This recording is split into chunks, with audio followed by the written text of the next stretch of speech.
Terima kasih masih di Breaking News Kompas TV dan ini adalah iring-iringan yang Kompas TV, jurnalis Kompas TV berikan pada Anda terkait dengan perjalanan Presiden Erdogan, Presiden Turki menuju ke Istana Bogor untuk bertemu dengan Presiden Prabowo Subianto.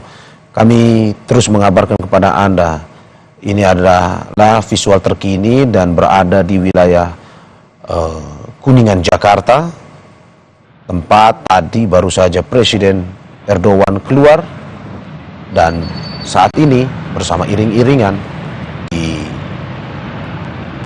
diamankan oleh aparat keamanan menuju ke Istana Bogor, Jakarta.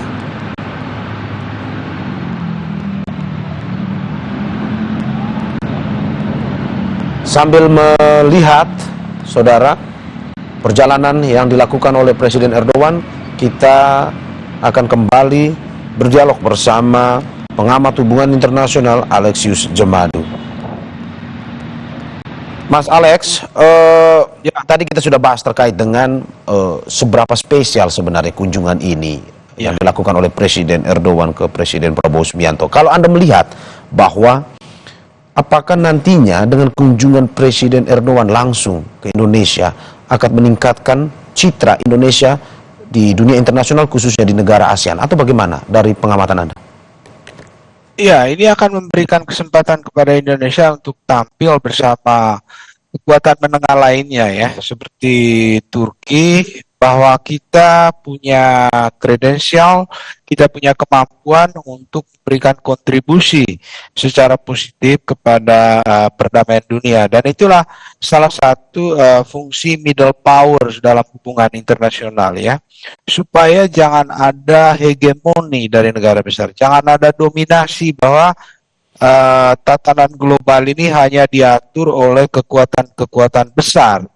Siapa yang berperan sebagai penengah di situ adalah negara-negara seperti Indonesia dan Turki ini, ya. Dan itu sangat sesuai dengan apa yang dikemukakan oleh Pak Prabowo saat ini. Indonesia menjadi bridge builder, ya kan, supaya menjembatani, ya, berbagai polarisasi yang ada, polarisasi antara negara maju dan negara miskin, polarisasi timur barat ya, semua negara ini kan ada di tengah ya. Kalau Anda lihat peran Turki itu dia kekuatan konstruktif, sama juga dengan Indonesia. Nah inilah kesempatan atau peluang yang tidak boleh kita sia-siakan, dan saya yakin banyak sekali hal yang bisa dilakukan kerjasama antara Turki dan Indonesia ya. Terutama dengan kondisi di Timur Tengah saat ini yang penuh ketidakpastian. Anda pasti mengikuti perkembangan Presiden Trump di Gaza, apa yang dia mau lakukan ya, negosiasi yang sedang terjadi antara Amerika Serikat dan negara-negara Arab, dan di situ Turki cukup diperhitungkan dan didengar suaranya.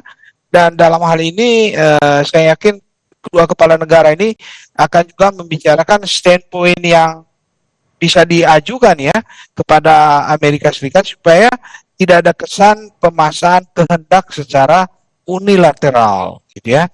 Karena itu Turki dan Indonesia bisa bersuara di situ ya, memperjuangkan tatanan dunia yang adil, berkemanusiaan ya, yang seimbang antara negara besar dan negara menengah dan juga negara kecil. Dan di situ Indonesia mulai tampil di dunia internasional ya, dengan berbagai kunjungan dari Prabowo ke luar negeri itu menunjukkan bahwa Indonesia ingin gitu ya untuk memainkan peran yang lebih signifikan, karena peran untuk menjalankan kepemimpinan kita di dunia internasional itu ditentukan 3 hal itu, Mas Mario. Ya, yang pertama itu willingness, kemauan untuk berperan, dan kita sudah punya itu. Yang kedua itu adalah capability. Ya, Indonesia juga punya capability secara ekonomi, secara kekuatan pasar, ya, kemampuan untuk menyelesaikan masalah. Kita juga diapresiasi oleh dunia internasional. Dan yang ketiga itu penerimaan dari peran kita di dunia internasional, akseptabilitas. Nah, Indonesia dan Turki punya tiga-tiganya. Ada kemauan, ada kemampuan, dan ada penerimaan.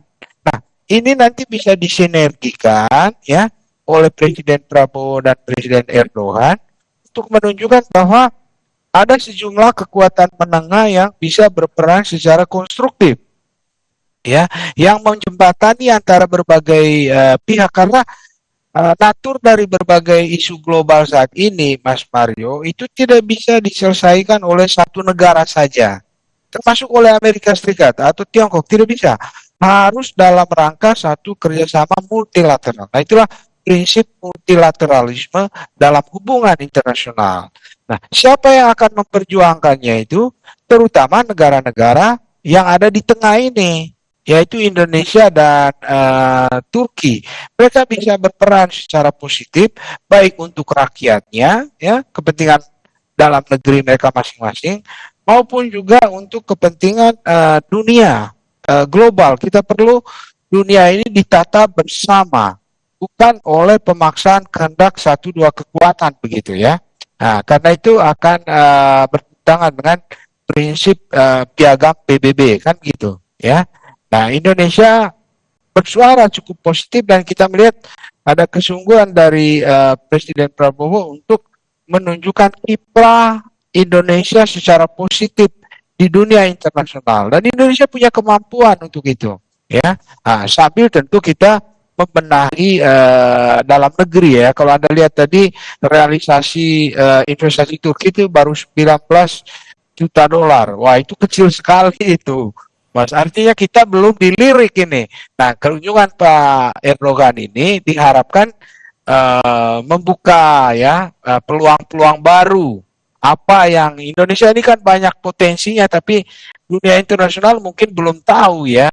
Nah, kita ini menggunakan kesempatan ini untuk mengundang bahwa Indonesia ini menjadi layak menjadi destinasi untuk investasi, untuk pariwisata, untuk kerjasama energi, kerjasama pangan, kerjasama yang berbagai bidang yang menjadi prioritas dari Presiden Prabowo saat ini gitu. Oke, kita harapkan memang dengan kunjungan Presiden Erdogan ke Indonesia ini tidak hanya meningkatkan terkait dengan peningkatan ekonomi, tetapi juga legitimasi Indonesia di dunia internasional. Terima kasih Alexius Jemadu, pengamat hubungan internasional, dan apa yang disampaikan pada hari ini. Terima kasih sudah bersama Breaking News Kompas TV, dialog melihat perjalanan atau kedatangan Presiden Erdogan bertemu dengan Presiden Prabowo Subianto pada pagi hari ini. Terima kasih, sehat-sehat selalu Pak Alexius. Ya, terima kasih, sama-sama Mas. Saudara, kami harus akhiri Breaking News Kompas TV, tetapi untuk informasi terkait dengan kedatangan Presiden Erdogan ke Istana Bogor bertemu dengan Presiden Prabowo Subianto nantinya akan di program Kompas TV lainnya. Saya Mario Sarong pamit undur diri, sampai jumpa.